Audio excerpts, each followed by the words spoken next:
Imagine this. You're about to make a huge discovery that could change your life forever. But just before you share your joy with the world, things take a turn for the worse. You're trapped beneath the unforgiving weight of the rocks, enduring agonizing days of cold and hunger. Or picture this. You're alone in a vast, pitch-black cave, hanging upside down. Your breaths echo off the cold, slippery walls. Every second feels like an eternity. The darkness closes in, and escape seems absolutely impossible. Join us today with the 3 most tragic stories of cave exploring gone horribly wrong. Starting off our list was a huge discovery that would change his life forever. But little did he know that things would take a turn for the worse even before he got to share his joy with the world. Number 1. The Floyd Collins Death Tragedy. Born in Logan County, Kentucky on July 20th, 1887, Floyd Collins grew up surrounded by the rolling hills and rich farmland near Mammoth Cave. From a young age, he was drawn to the mysteries of the underground world, exploring Mammoth Cave's vast passageways and hunting for Native American artifacts to sell to tourists. At just 13, he stumbled upon his own cave named Donkey's Cave after his mule's unexpected discovery. Hired by geologist Edmund Turner, Floyd's passion for cave exploration led to the discovery of several caverns on his family's farm. By his late teens, he was an experienced caver driven by an insatiable curiosity. Setting his sights on a new opportunity, Floyd turned his attention to a cave on a nearby farm owned by a man named Beasley Doyle. Positioned just before Mammoth Cave and conveniently close to the road, it seemed like the perfect location.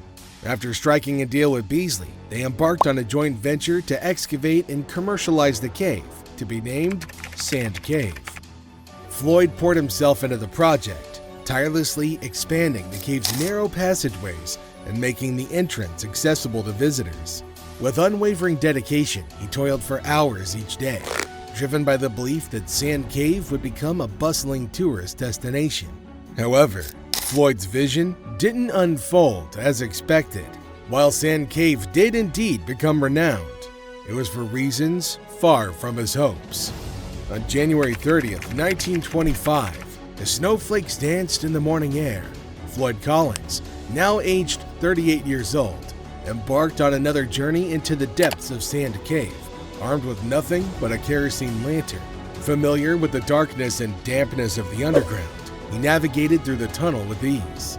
Descending through the crevice, Floyd found himself face to face with a daunting obstacle: the squeeze, a tiny opening that had deterred countless explorers before him. Unfazed, Floyd pressed on, flattening himself against the ground and inching forward with determination. Despite the sharp gypsum crystals that clung to his clothes, Floyd persevered, emerging on the other side to a narrow ledge overlooking a pit. With careful maneuvering, he descended feet first, mindful of the jagged rocks below. Excitement coursed through him as he realized he was on the brink of discovering the cavern he had long sought. With meticulous effort, Floyd cleared the final obstacles, revealing a hole leading to the main cave below. Securing a rope, he descended the 80-foot drop, each moment filled with anticipation and caution. When Floyd finally reached the cavern floor, a wave of unimaginable joy washed over him. He stood in awe of his discovery, his eyes brimming with tears as he surveyed the expanse of Sand Cave.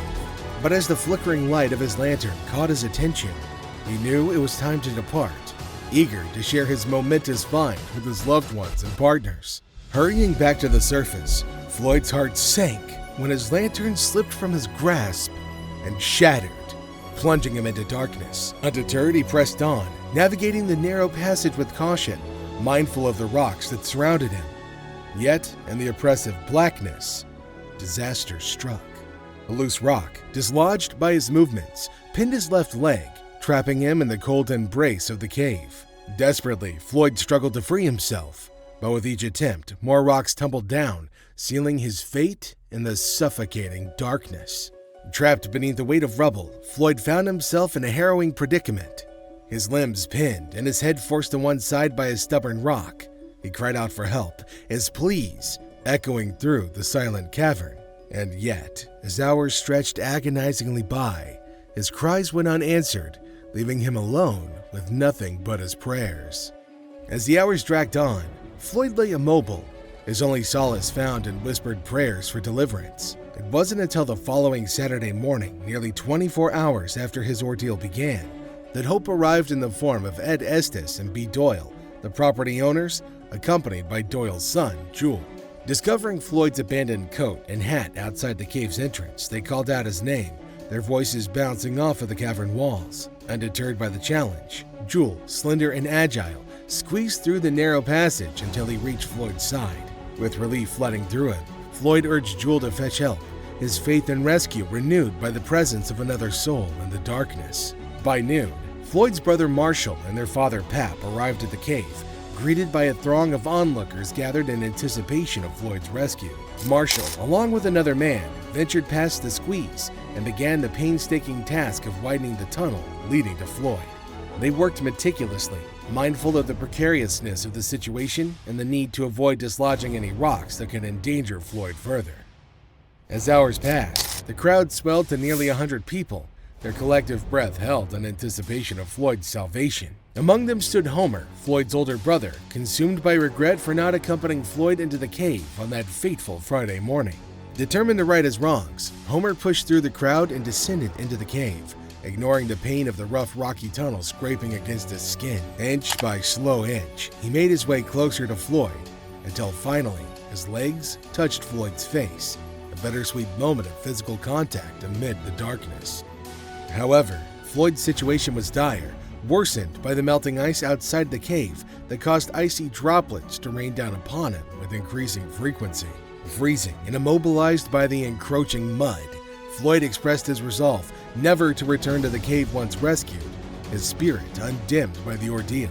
After several hours of Homer's tireless efforts to reach Floyd, Floyd insisted that his brother take a break, marking 8 hours since they first made contact. By this time, it was already Sunday morning, and upon resurfacing, Homer was met with a scene of chaos as a crowd had gathered outside the cave entrance. Enraged by the sight of so many people, Homer vented his frustration, demanding that they either assist in the rescue effort or make way for those who could. However, his words fell on deaf ears as the news of Floyd's plight had spread rapidly, attracting reporters eager to capture the unfolding drama. As the day wore on, attempts were made by various individuals to reach Floyd with mixed results. Rumors began to circulate among the crowd, some claiming that Floyd had perished, while others suggested that the pit had collapsed entirely. In a desperate bid for information, Marshall offered a substantial reward to anyone who could confirm his brother's condition. Yet, despite their best efforts, the responses remained uniformly grim. Floyd was either dead, unseen, or trapped beneath the rubble. As evening approached, Homer ventured back into the cave, his heart heavy with dread. However, to his immense relief, he discovered that Floyd was still alive, a glimmer of hope amidst the darkness and uncertainty. As Homer tirelessly worked to clear away the debris, he made slow but steady progress. By the 4th day of the ordeal, Floyd's hands were finally freed from the rubble, allowing him some semblance of movement. Desperate to facilitate his brother's rescue, Floyd requested that they tie a rope around his chest to aid in his extraction. Tuesday morning arrived, and Homer, equipped with a harness, descended once more into the cave, joined by other men ready to assist in pulling Floyd to safety.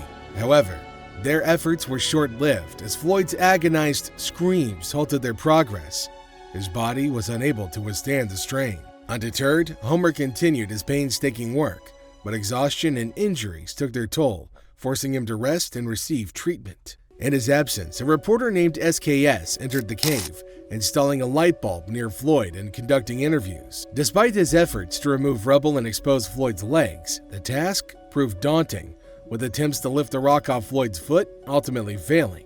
As SKS's interviews were printed in newspapers and broadcast over the radio, Floyd's plight became a spectacle, drawing crowds to the cave entrance. Amidst the fervor of those rooting for Floyd's survival, false rumors circulated sowing doubt about the authenticity of the situation. Outside the cave, a carnival-like atmosphere prevailed, with hotels fully booked and prices inflated. The influx of people, combined with the melting ice within the cave, posed a grave risk of collapse. Tragically, on Wednesday afternoon, the worst fears were realized as the entrance to the pit collapsed, severing access to Floyd.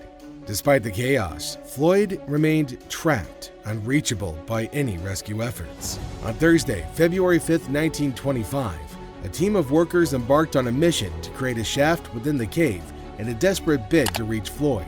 Barred from entry, they relied on a signal system connected to a light bulb near Floyd's head to confirm his continued existence. As they toiled away, days turned into weeks, with Floyd trapped below, deprived of food and water, his condition steadily deteriorating. By Friday, February 13th, the workers had made significant progress, with one even reporting hearing someone groaning nearby. However, it wasn't until 1:30 a.m. on Monday, February 16th, that one of the workers, named Brenner, made a grim discovery: Floyd's lifeless body. Recognizing the cave as his final resting place, the decision was made to cover the shaft with Floyd's body still inside. However, months later, Homer, determined to honor his brother's memory, had the shaft reopened, allowing Floyd's remains to be properly laid to rest.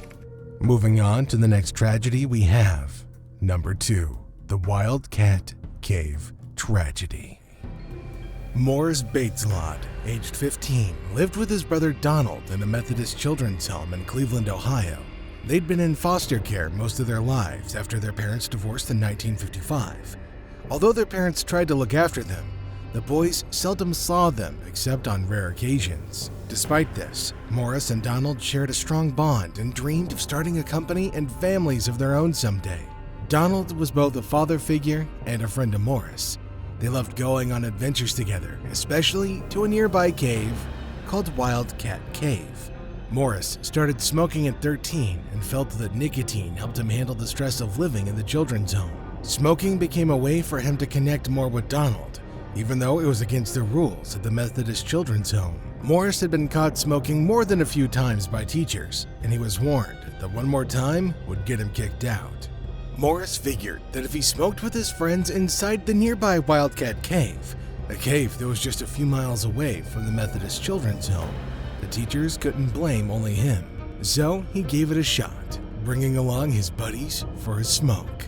To his relief, the plan worked perfectly, but when they were getting out, he nearly lost his way. Thankfully, his flashlight saved him from serious trouble. Now, this scary experience made him reconsider ever going back to the cave again. Now, I know what you're thinking.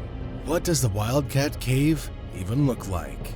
This cave sits beneath a sandstone bluff. Its entrance is about 15 feet wide and 4 feet tall, leading to a narrow tunnel that stretches roughly 80 feet before expanding into a large chamber.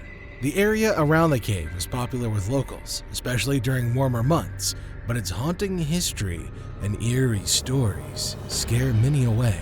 This cave has a rich past, serving as a hideout for criminals and a refuge for escaped slaves on their way to Canada. Its twisting passages, steep drops, sharp formations, flowing water, and chilling temperatures present life-threatening hazards. Given these dangers and his own first harrowing experience in the cave, where he was almost lost, Morris opted to seek out safer places to smoke other than the cave. But this wouldn't last for long. Doomsday. On October 5th, 1965, Morris and 16 others from the children's home, along with 3 teachers, were sent to visit Schönbrunn village. However, a flat tire disrupted their plans, forcing a change of destination to the nearby Wildcat Cave. Morris was shocked, but thrilled at the news, instantly thinking about sneaking off for a smoke inside the cave with his friends. The entire group shared the same idea, buzzing with excitement as they parked near the cave. The teacher noticed the sudden burst of energy among the boys and grew suspicious, deciding to keep a closer eye on them as they disembarked. Leading the way up the rocky cliffs toward the cave, Morris felt a mix of nervousness and anticipation. Soon, one of his friends spotted the entrance and called out, gathering everybody at the cave's mouth, which loomed ominously like a dark, jagged maw. But what they didn't notice was that soon, the adventure would take an unexpected turn. Morris and his friends ducked into the cave, crawling headfirst into the narrow tunnel. The main passage stretched 80 feet to a large chamber rumored to be part of the Underground Railroad. About 60 feet in and 35 feet below the surface, they reached a critical point where the tunnel met another. Here, they squeezed through a tight 12-inch gap narrowed by a leaning boulder. Morris, having been here before, confidently led the way. Though he didn't remember every twist and turn, he had a good sense of the route up to the intersection. After maneuvering through the choke point, however, Morris became disoriented in the darkness. He managed to find the tunnel that led to the large chamber and continued crawling. Then, a few feet in, the tunnel sloped downhill sharply, and he didn't recall that from the last time he was there, but he shrugged it off and thought maybe he just wasn't remembering this part correctly. Unfortunately, it wasn't Morris's memory that was wrong. It was the turn he made. It was the wrong turn that would have deadly repercussions. The wrong turn. Instead of following the main tunnel straight ahead past the choke point, he veered left into a narrow crevice. This passage sloped downwards at 15 degrees, with walls that progressively constricted the further he advanced. As Morris reached the end of the crevice and saw that it led nowhere, panic set in. He attempted to reverse, but found one arm trapped under his body, leaving him without the strength to push upwards against gravity. At this point, Morris was gripped by terror. Each sharp edge of the rocky tunnel had hurt him as he squeezed through. His heart pounded furiously, echoing the claustrophobic fear that now consumed his soul. Desperate for daylight and freedom, Morris found himself trapped almost upside down, his situation growing dire as blood rushed straight to his head. Panic grew when a big rock moved behind him, locking him in even tighter. Trapped and unable to see, Morris didn't understand how the rock had shifted, but he knew that it was bad. Trying to move only made him get stuck more, the rock holding him tighter with each twist and turn. Desperate, Morris let out all of his breath, hoping to make himself small enough to get free. But it didn't work. Now, angled downward at a precarious 45 degrees, he was stuck in a crevice barely wider than a clothes dryer's opening. He found that he couldn't move at all. His shouts for help didn't go anywhere. They just echoed back at him in the empty, tight space. As minutes turned to what felt like forever, Morris couldn't move, only his legs showing. He felt more and more scared as time passed. He was lost in a far-off part of the cave, a place too narrow and twisty for anyone to reach easily. Lying there, Morris thought about all the choices that had led him here. He prayed his friends would find a way through the tight tunnels to save him. But in the dark, his hope was fading fast. The struggle begins. Realizing that their friend was nowhere to be seen and maybe trapped inside the cave, Morris's friends ran to tell their teachers. One of the teachers hurried back to Wildcat Cave with the group.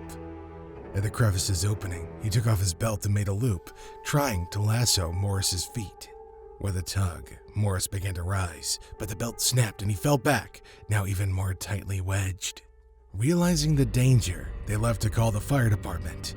When the firefighters arrived, they tried to loop a rope around Morris's leg, but they only managed to pull his pants down. Then they attempted to snag his jacket with a hook, but it tore right through. With his clothes ripped and still stuck, Morris faced a bleak situation as emergency crews set up lights and heaters to ease his discomfort. Reality slowly sank in. If he stayed stuck after dark, the cold could become deadly. As news spread, the area filled with rescuers, reporters, and locals offering help. Volunteers brought food and coffee to keep spirits up. Down in the crevice, Morris remained unaware that he had become a national headline by dinner time. Despite several failed attempts, rescuers remained determined to free Morris. They enlisted the help of the media, spreading the word that they needed people of small stature at Hinckley Reservation. Locals, including a petite nurse nicknamed Pinky, rushed to the scene after hearing the plea for help. Pinky, barely over 5 feet tall and weighing just 80 pounds, bravely volunteered to assist. With ropes tied to her legs for safety, she navigated the tight passages to reach Morris. However, the plan hit a snag. Her small size made it impossible for her to reach him or pull him out. Though Pinky couldn't rescue him, She stayed by Morris's side, offering comfort during his ordeal. Outside the cave, Curtis Peck, an experienced caver, arrived to offer his expertise. After assessing the situation, Curtis proposed using a pulley system to aid in the rescue. With the pulley secured to the cave ceiling, rescuers tried again to pull Morris free, but he remained stubbornly stuck. Despite the setback, rescuers noted Morris's surprising calmness throughout the ordeal, a stark contrast to the dire situation that he was in. The rescue effort. Throughout the long night, rescuers took turns sitting at the crevice's edge, engaging Morris in conversation to keep his spirits up and prevent him from losing consciousness. They asked questions and shared stories, a vital lifeline that kept Morris from succumbing to despair or exhaustion. At around 11 o'clock that night, Morris's family finally showed up at Hinckley Reservation. They would have been there much sooner, but they didn't find out until they heard a radio report. As local attempts to extract Morris faltered, the situation grew increasingly dire, prompting a call to the National Speleological Society. Known for their expertise in cave rescues, the NSS had a strong track record, though not every operation ended successfully. However, their involvement brought a glimmer of hope, underscoring their reputation for handling complex cave rescues effectively. Despite the challenging conditions, the local emergency teams were commended for their approach. They understood that the path that trapped Morris was also the only viable exit, reaffirming that pulling him out remained the best strategy. The challenge was finding someone small and strong enough to navigate the tight space and make a significant impact on the rescue efforts. In a small town just north of Hinckley, a father heard about the cave rescue on the radio for the first time. Realizing his sons might help, he quickly turned his car around and rushed home. Bursting through the door, he told his boys, Mike and Jeffrey, to get in the car. They were going to try and help. Could they be the chosen angels to solve this dire situation? Mike and Jerry, both skilled Boy Scouts, knew about survival but had never faced a challenge like this. Their dad believed they could make a difference, even without any experience in cave rescues. They arrived as the situation was becoming desperate. Morris had started to lose consciousness, and rescuers had to pump oxygen down to him to keep him awake. Time was running out. Jerry, being smaller, was chosen to go down first. Despite his father's belief in him, Jerry was scared. He hesitated at the cave's entrance, his heart pounding. But after some encouragement, he found the courage to descend towards Morris. Jerry made it further down than anyone else had. He tried to loop a rope around Morris, but couldn't manage it. As he struggled, his fear grew. Feeling overwhelmed and close to panicking, Jerry had no choice but to retreat. His attempt, though unsuccessful, was a brave effort to save Morris. But as he climbed out of the crevice, the weight of what he couldn't do hung heavy upon him, like the boulders that surrounded him. Mike, a bit older and more experienced than Jerry, was chosen for the difficult task in the cave because he was about the same size as Morris and could handle the stress better. He squeezed into the narrow crevice with ropes tied to him. 2 ropes were attached to his legs for safety, and he held 2 more to secure Morris. The rescue. As Mike moved closer to Morris, the cave walls got tighter. Morris was stuck in a part of the cave only 10 inches wide. Mike had to lie on his side, using one arm to move forward because the space was so cramped. When Mike reached Morris, he introduced himself. They started figuring out how to use a new strap system designed by firefighters. This system was supposed to help pull Morris out safely. Outside, a man named Curtis, who knew a lot about caves and machinery, suggested using grease to make it easier to move Morris. They tried it, and although it made things slippery, it helped a little. Mike struggled to position the ropes properly under Morris's leg. After several tries, they made a bit of progress, but the ropes kept slipping. Morris, feeling desperate and scared, asked if there was anything he could do to help. Thankfully, they managed to get the straps around him properly this time. After adjusting the straps, Mike signaled the rescuers to start pulling. Morris moved slightly, but got stuck again. Curtis suggested sliding a greased board under Morris to help pull him out. This worked, and Morris finally began to move more freely. The rescue was slow, and each pull only moved Morris a few inches. After being trapped for 26 hours, Morris was finally freed from Wildcat Cave. When he was close enough to reach, a rescuer grabbed his leg and helped him to safety. Completely exhausted, Morris collapsed and was comforted by the rescue team as he cried. The rescuers, who had become emotionally invested throughout the night, felt a deep connection to Morris, who remained courageous and calm throughout the ordeal. When he was safely out, it felt as if everybody had rescued their own child. The crowd outside erupted in cheers when Morris was confirmed free. Despite his ordeal, Morris had to be carried out on a backboard by EMTs, maneuvering through the cave to an awaiting ambulance. The local police cleared the roads to the hospital to expedite his transport. Surprisingly, at the hospital, Morris appeared lucid and relaxed, suffering only minor injuries and dehydration. Morris was primarily hungry and exhausted after the ordeal.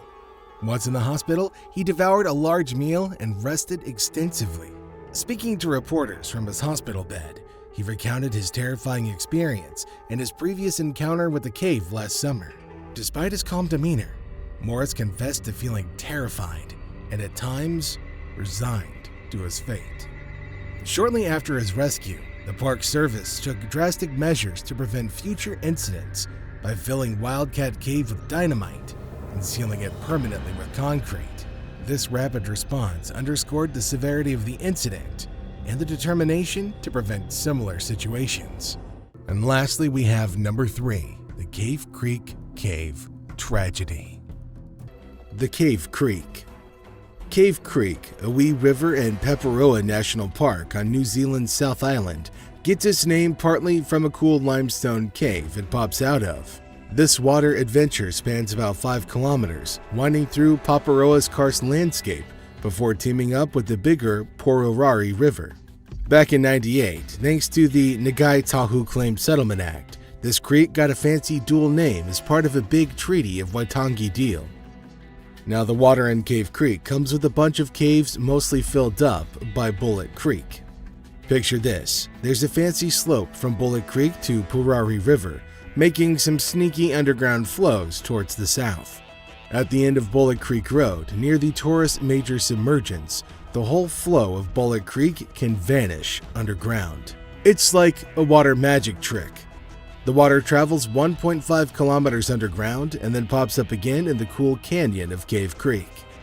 What's even cooler is that this underground water journey is a classic case of river capture. In 1974, they did a funky test using fluorescent dye to prove that Bullet Creek's water was indeed going on an adventure underground to join forces with Cave Creek.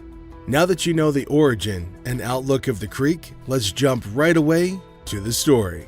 The unforgiving disaster. On the 28th of April in 1995, a tragic incident unfolded high above Cave Creek in Paparoa National Park on New Zealand's South Island. Imagine this. 17 students from the outdoor recreation course at Tai Pultini Polytechnic at Greymouth, along with the manager from the Department of Conservation's Punakaiki Field Center, squeezed onto a viewing platform perched way up there. This platform, unfortunately, gave way and tumbled about 30 meters down into the resurgence below, the spot where the cave's water pops back up to the surface. The consequences were devastating. 14 people lost their lives and the remaining 4 suffered serious injuries. So, what happened? In April 1994, workers from the Department of Conservation completed the construction of a daring viewing platform extending over a cliff at Cave Creek at Paparoa National Park. This platform, built with the thrill of adventure in mind, allowed visitors to peer down a 40-meter chasm and witness the emergence of Cave Creek's headwaters from an underground cave system.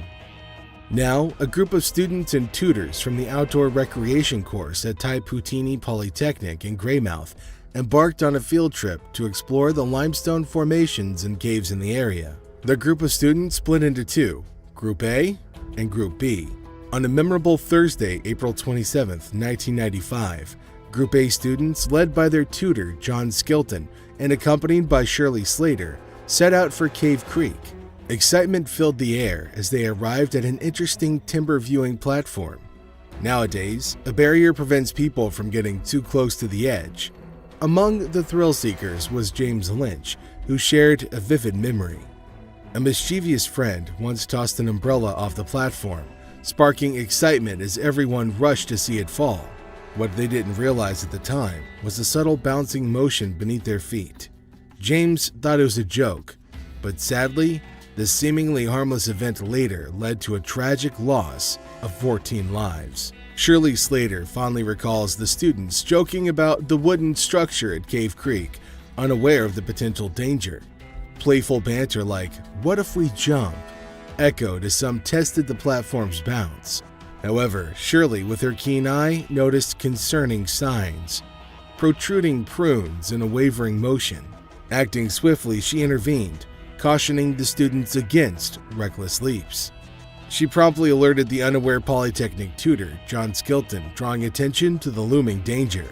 Later on, back at Punakaiki, after noticing the incident at Cave Creek, Shirley reported the platform situation to her boss, Stephen O'Day, the reluctantly appointed manager of Punakaiki.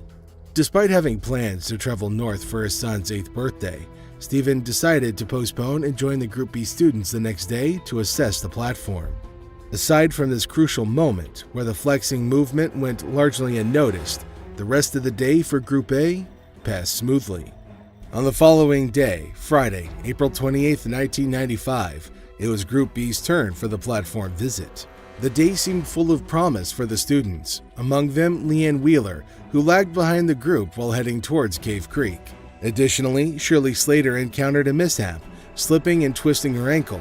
Needing to relieve herself in the woods, she advised Stephen O'Day to proceed with the group of students ahead.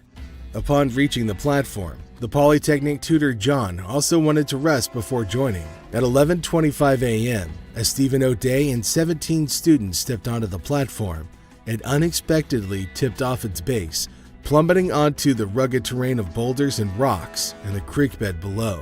All that was heard was an indescribable noise. The tragic incident had just unfolded, taking the victims along with it. In simpler terms, 18 souls stumbled 98 feet into the depths of Cave Creek, leaving echoes of both mystery and tragedy. Rescue attempts. After the collapse of the platform, the first group swiftly arrived at the scene. The Polytechnic tutor and 2 students descended to the site of the accident, while another conservation officer and a student rushed back for help. The race against time intensified as they sprinted to the start of the track where the group's vehicles were parked, only to find the keys missing. Undeterred, the DOC officer returned to the accident scene with warm clothing from the vans. Simultaneously, a student sprinted along the road to the state highway, clutching a note detailing the accident's location and emphasizing the urgent need for rescue helicopters. It was 12:15 p.m., nearly an hour after the tragedy, when he reached a house and contacted the Greymouth police. The good thing? The response was swift. Ambulances were dispatched from Greymouth and Westport, while helicopters in Christchurch were put on alert. 2 hours post-accident, a Greymouth police constable managed to reach the site on foot and urgently reported that the injured required immediate evacuation. Helicopters and stretchers were mobilized to lift 4 of the injured individuals to safety, one of whom was grappling with a severe spinal injury. As the clock ticked on, by 5:30 p.m., a total of 14 bodies had been delicately winched up and flown out by helicopter. 14 died on the spot, while 4 were injured, some seriously. Among the 4 who survived is Carolyn Smith, whose life has changed since then. A day that started with the promise of exploration and learning ended in sorrow, leaving a lasting impact on her life and the memory of Cave Creek. Smith faced a long road to recovery. The physical toll was evident, with a fractured ankle, femur, and collarbone from the fall, but the mental healing would take years. Just a year after the incident, she thought all was good, so she mustered the strength to return and complete the outdoor recreation course. It wasn't just about academics. It was a personal triumph, a declaration that she could overcome. However, the absence of familiar faces cast a heavy shadow over the endeavor. A sobering moment came when the tutor informed Smith about an upcoming class trip to Cave Creek. The power was in her hands to redirect elsewhere, but she bravely agreed to go. Yet, the journey proved to be an emotional battleground as memories flooded back and ghosts of the past seemed to trail her. I felt I was living a bit of a lie because I'd survived and they weren't there, she reflects, grappling with the stark contrast between what was and what remained. It had become evident that Smith's affinity for the outdoors, once a source of joy, underwent a profound transformation. The high school graduate, drawn to the outdoor recreation course by a love for nature and a desire to test her limits, found herself adrift. The once thriving joy she derived from outdoor activities had evaporated. There was nothing actually in the course that really hit all my buttons, she confesses. The trauma of Cave Creek had irreversibly altered the landscape of her passions and pursuits, leaving her navigating a new, unfamiliar terrain of emotions and uncertainties. In an interview with survivor Stacy Mitchell, he shared how the event had really affected his life. Stacy talked about carrying a big load of guilt and fear because he thought people blamed him for what happened. He admitted to shaking the platform with a few friends before it fell, and he felt directly responsible for the collapse. Every day, Stacy said he couldn't escape images of the scene and the friends he was close to. He firmly believed that if the platform had been built properly, it wouldn't have fallen apart. According to Mr. Mitchell, the toughest part of the tragedy was not being able to talk to anyone about it. Stacy started using drugs and alcohol as a way to cope with his memories, but lately he's seeking support from his 2 children and is slowly getting better. Gramay Hunt, the author who wrote a book about the platform's collapse, doesn't think Stacy had a role in making the platform fall. Sam Lucas, who was also a survivor, suffered from post-traumatic amnesia, completely erasing the memory of the event. Alongside this, he faced head trauma and knee and ligament damage. Stephen Hannon, however, endured the most severe consequences. The platform's collapse left him tetraplegic, confined to a wheelchair. After 6 weeks of heavy sedation and 9 more in an intensive care unit, he was transferred to a Christchurch hospital to learn how to navigate his new life with a permanent injury. This drastic change prompted Hannon to give back to the community. In a news article on Stuff, it was highlighted how Stephen has taken on the role of helping and mentoring disadvantaged young people, showcasing a resilience and a commitment to making a positive impact despite the challenges he faced. The aftermath of the Cave Creek disaster was marked by a thorough commission of inquiry, which concluded that the Department of Conservation had acted illegally and negligently in the construction of the platform. A series of mistakes were identified as contributing factors to the platform's collapse, and the department was criticized for not being allocated sufficient resources to execute projects properly, leading to a pattern of working within limited budgets. The project had failed to meet the requirements of the Building Act, which was undergoing extension to cover government departments during the planning and construction of the platform. Notably, there was no building consent for the platform, and crucial safety measures such as signs indicating the maximum occupancy were not in place. Speaking of signs, there was an incorrect sign next to the platform. This sign said that a maximum amount of 10 people would be able to stand safely on this bridge, when in reality, 5 people was the maximum amount. The absence of this sign meant the students piled onto the platform thinking they would be safe, when in reality, the weight of the extra people may have indirectly caused the platform to collapse. Compensation amounting to $2.6 million was paid out to the families of the victims. Although there were no prosecutions directly resulting from the deaths, the West Coast Regional Conservator of the Department of Conservation resigned in the wake of the Commission of Inquiry's report. Minister of Conservation Dennis Marshall also resigned on May of 1996. In the months following the tragedy, 15 of the Department of Conservation's 106 viewing platforms across New Zealand were closed for repairs. A memorial plaque was unveiled in 1996 to honor the victims of Cave Creek. 3 years later, in 1998, the track was reopened to the public with new stairs, although the viewing platform itself was not reconstructed.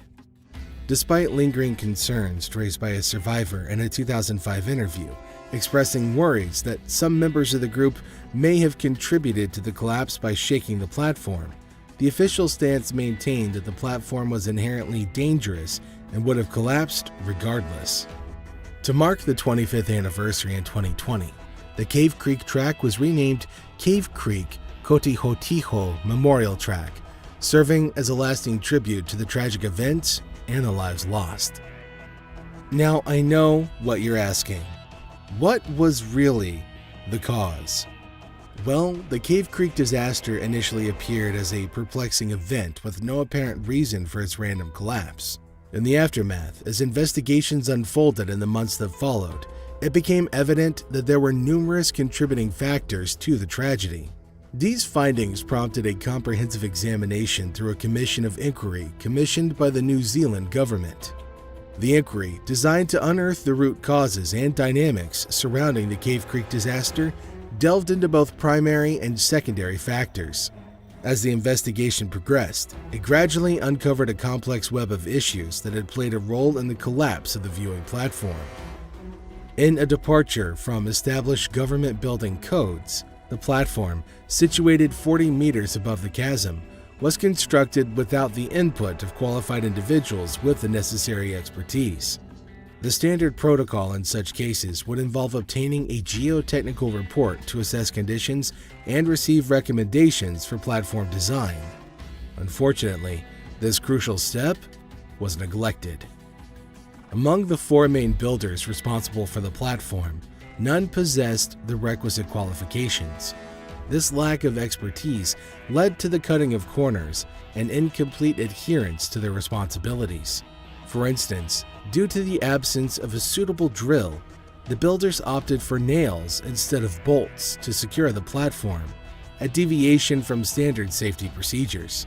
Additionally, in certain sections of the platform, only a single nail connected the wooden planks, with some nails not even penetrating the plank. These oversights, stemming from the inexperience of the builders, emerged as critical factors that ultimately precipitated the Cave Creek disaster. To top it all, the Cave Creek platform was never inspected after it was built. However, it should have been subjected to regular checks under the Building Act. Positioned right next to the resurgence, the platform's design made it practically impossible for workers to conduct thorough inspections without dismantling parts of the structure to examine the underlying components. The inability to inspect the platform fully meant that potential issues and vulnerabilities went undetected, contributing to the unfortunate sequence of events that culminated in the collapse at Lake Creek. The absence of regular examinations and the inherent difficulty in inspecting the structure in its entirety were key factors that, when combined, led to a critical failure in ensuring the safety and integrity of the viewing platform. Well, of the 3, which do you think was the most tragic? Let us know in the comments below. And if you enjoyed the video, don't forget to like, subscribe, and hit the bell icon for more fascinating stories. Thanks for joining us today. We'll see you in our next video.